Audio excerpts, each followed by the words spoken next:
பிரியமானவர்களே, இயேசுவோடு நடப்பது ஒரு மேன்மையான அனுபவம் இல்லை. அவர் நம்மோடு பேச, நாம் அவரோடு பேச, அவருடைய சித்தத்தை நமக்கு வெளிப்படுத்த கரம் பிடித்து நடத்துவது.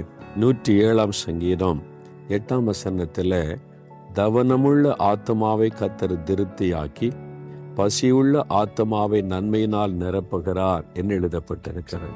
நாம் தேவனிடத்தில் ஒரு நன்மையை பெற வேண்டுமானால் அதை குறித்த தாகமும் பசியும் இருக்க வேண்டும். ஆண்டவர் சொல்லுங்க, தாகமுள்ளவர்கள் மேல் என் ஆவியை நான் ஊற்றுவேன்.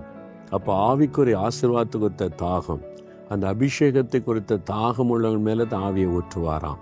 அப்போ பசி தாகம். நம்ம ஆண்டவருடைய ஆசீர்வாதத்தின் மேலே ஆவிக்குரிய காரியத்தில் ஒரு தாகம் நமக்கு இருக்கணும். நான் அந்த அபிஷேகத்தை பெற்றுக்கொள்ளணும். நானும் ஆவில நிரம்பி அந்நிய பாஷையில் தேவனை துதிக்கணும். எனக்கும் தீர்க்க தரிசன அந்த வரத்தை ஆண்டவர் கொடுக்கணும். ஆவிக்குரிய வல்லமைகளை பெற்றுக்கொள்ளணும். இன்னும் ஆண்டவரோட நான் நெருங்கி வாழணும். அவருடைய குரலை நான் கேட்கணும். ஆவியினாலே வழி நடத்தப்படணும். அந்த தாகம் உங்களுக்கு இருக்குதா? அதை குறித்து ஒரு பசி தாகம் இருந்தாதான் அந்த நன்மையை பெற்றுக்கொள்ள முடியும்.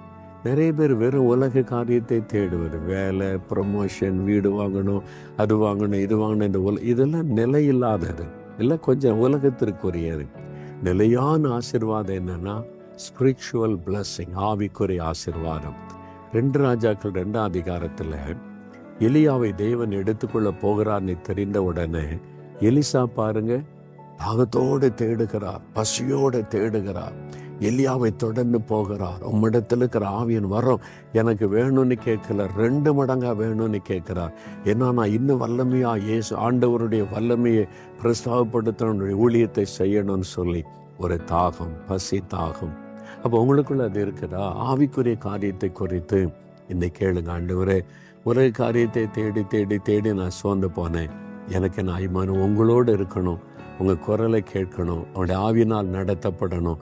இந்த அபிஷேகத்தை எனக்கு அதிகமாக கொடுங்க, எனக்கு இந்த வரங்களை கொடுங்க, வல்லமைகளை கொடுங்க, உம்மோடு வாழணும், நெருங்கி வாழணும்னு கேட்குறீங்களா?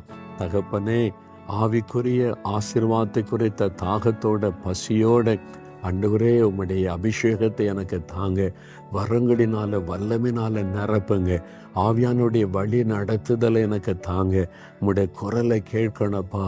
நீங்கள் என்னை வழி நடத்துகிறத நான் அனுபவிக்கணும். ஆண்டவரே, உம்முடைய நெருங்கி வாழணும்னு ஜெபிக்கிற பிள்ளைகளை பாருங்க, அவங்களுக்கு அந்த அனுபவத்தை கொடுங்க, இந்த ஆசீர்வாதங்களை கொடுங்க, மகிழ பண்ணுங்க, நன்மைகளை கொடுத்து ஆசீர்வதிங்க.